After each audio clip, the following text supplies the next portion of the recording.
Ketua Persatuan Perawat Nasional Indonesia Jawa Timur, Nur Salam mengatakan total perawat di Jawa Timur yang terkonfirmasi positif COVID sebanyak 550 dan meninggal 14 perawat. Nur Salam menyebut ada 4 penyebab tenaga medis terjangkit COVID. Pertama, melonjaknya pasien COVID, ditambah banyak pasien OTG atau orang tanpa gejala. Kedua, perawat adalah orang yang berinteraksi dengan pasien secara terus-menerus, sehingga resiko tertular semakin tinggi. Ketiga, belum semua perawat mengikuti tes swab secara berkala. Keempat, pasien yang terus bertambah namun ruangan tidak ditambah.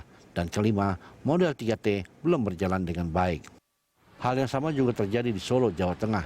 Lebih dari 100 pegawai rumah sakit Mewardi Solo, Jawa Tengah positif terinfeksi COVID selama 2 pekan terakhir.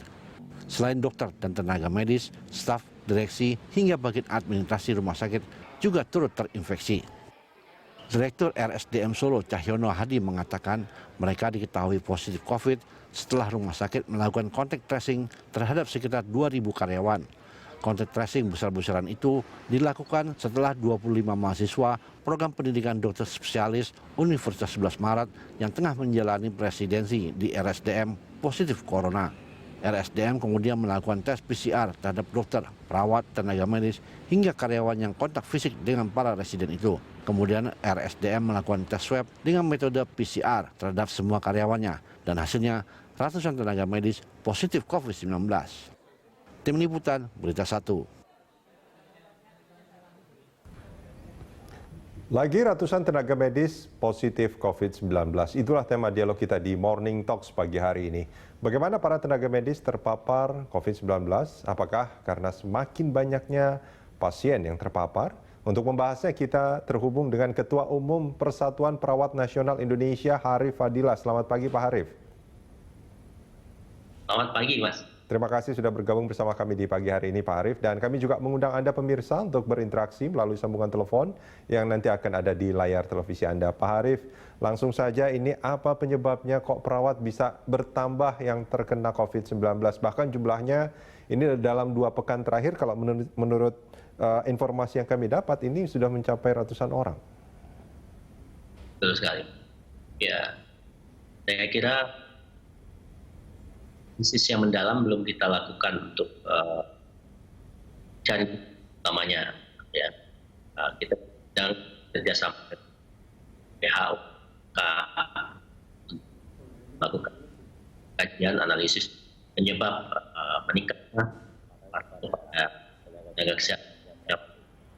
Tapi dari sisi kami melihat dari fenomena yang ada, ini memang pertama adalah konsekuensi logis dengan peningkatannya jumlah penderita, sementara perawat itu berada di garda terdepan dalam penanganan COVID ini. Tentu dengan risiko yang sangat tinggi, saya kira ini menjadi sesuatu yang logis dalam konteks dengan eskalasi jumlah terus penderita COVID atas sampai lebih dari itu yang pertama. Yang kedua,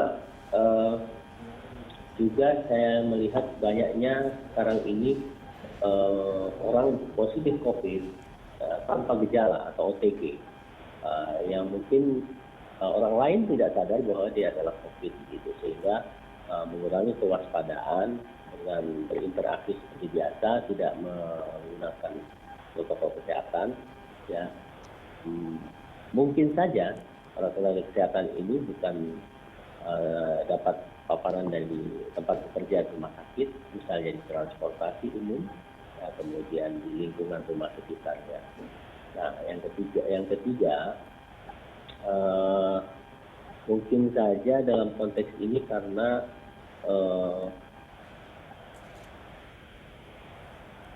penggunaan alat pelindung diri yang mungkin tidak disiplin, terutama pada saat melepas ini. Ya, kalau saat memasang mungkin sudah mulai disiplin, tapi saat melepas itu orang suka lupa untuk mematuhi segala ketentuan yang ada, sehingga menyebabkan dapat saja tenaga kesehatan ini terpapar. Oke. Contoh tidak disiplinnya gimana Pak? Bagaimana Mas? Bagaimana ini kan cara memasangnya Terus melepasnya itu kan juga ada protokolnya juga tadi Bapak bilang. Nah, ini seperti apa sebetulnya? Kapan dia boleh membuka, kapan dia harus memakai, di mana, apakah ada waktunya, seperti itu? Itu ada protapnya yang jelas. Ada PD level 1, 2, 3 gitu ya. Nah, Oke. ini kan kita sudah semua level 1, 2, dan 3. Tapi implementasinya atau pelaksanaannya, biasanya misalnya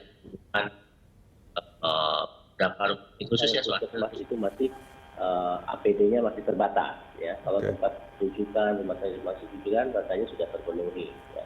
Tapi rumah sakit yang lain itu masih ada keterbatasan. Dari sisi jumlah. Nah, dari sisi pemasangan tadi yang saya maksud adalah mungkin kita sekarang sudah sangat terbiasa waktu memasang gitu ya. Kemudian karena selesai bertugas ya, mungkin karena buru-buru ya, ini pelaksanaan pelepasan APD itu yang tidak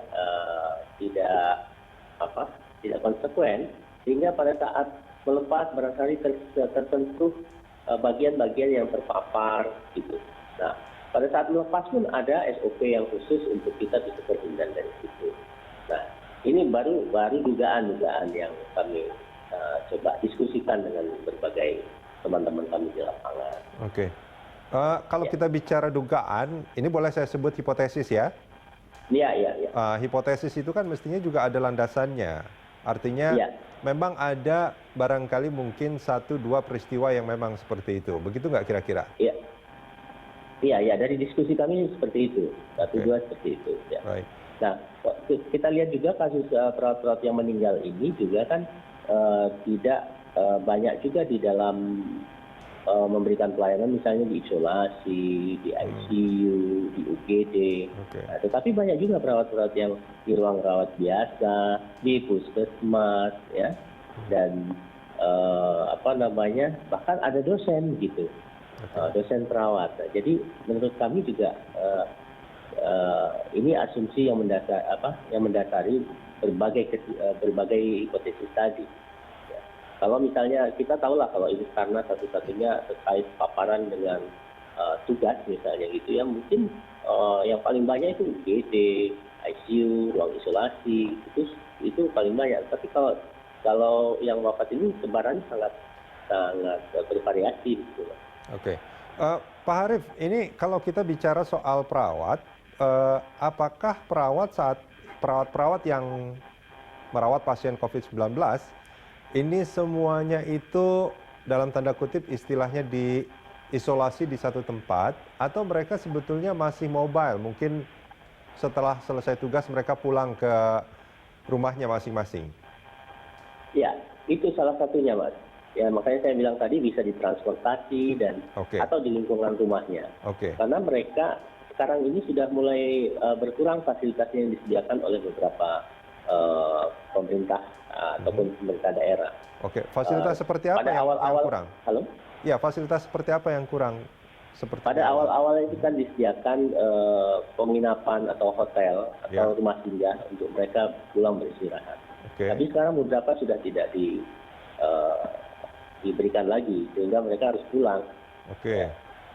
Harus pulang menggunakan transportasi yang cukup lama, jauh. Ya, kita tahu sekarang juga sudah mulai ke era adaptasi baru, tetapi protokol kesehatan juga tidak begitu dipatuhi oleh kita semua, sehingga ini dapat saja menyebabkan paparan itu di transportasi. Ada risiko di sana ya?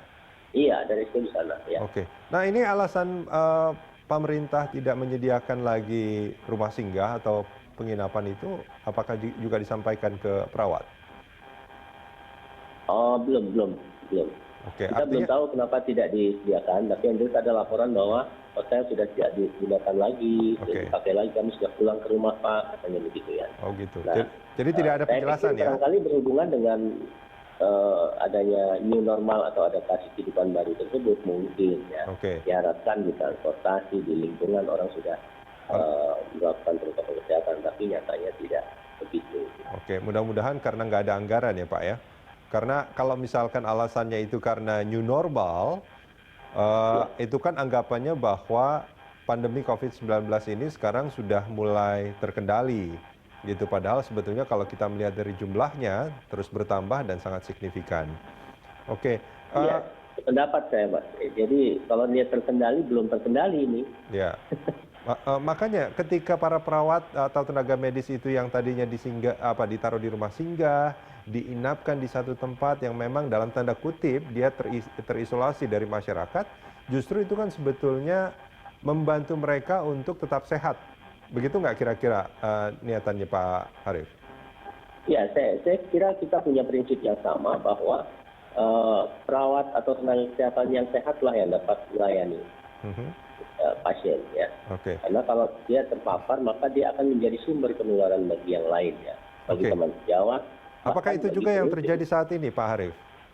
Bagaimana, Mas? Apakah itu juga yang sudah terjadi saat ini? Artinya tanpa disadari perawat itu juga pada akhirnya terpapar COVID-19 dan dia harus merawat banyak pasien, barangkali mungkin juga berinteraksi dengan orang-orang lain di sekitar rumah sakit dan dia menjadi penyebar sebetulnya jadinya. Yang kita khawatirkan salah satunya seperti itu, walaupun kami belum mendapatkan banyak informasi tentang ini. Yang kita dapatkan itu adalah mereka terpapar gitu. Setelah terpapar, kemudian dicek, periksa, dan mereka diisolasi. Jadi bagaimana paparan ke orang lain, kita tidak mendapatkan info yang cukup. Tapi secara logika jelas kalau dia pulang ke rumah, ya kan, dalam perjalanan itu di transportasi, di lingkungan rumah, sekitarnya pasti berinteraksi gitu. Kalau pulang ke rumah. Pak Arief, ini kalau kita menggunakan APD, itu yang dirasakan apa sih sebetulnya? Dan dalam rentang waktu berapa lama itu membuat kita sudah merasa bahwa, oh ini saya harus buka, gitu, atau bagaimana? Ya, APD itu ada levelnya, 1, 2, dan 3. Ya. Yang banyak dibicarakan orang terkait dengan kondisi beban atau kelelahan itu adalah pada APD yang level 3 yang menggunakan baju lengkap, hazmat dan lain sebagainya itu.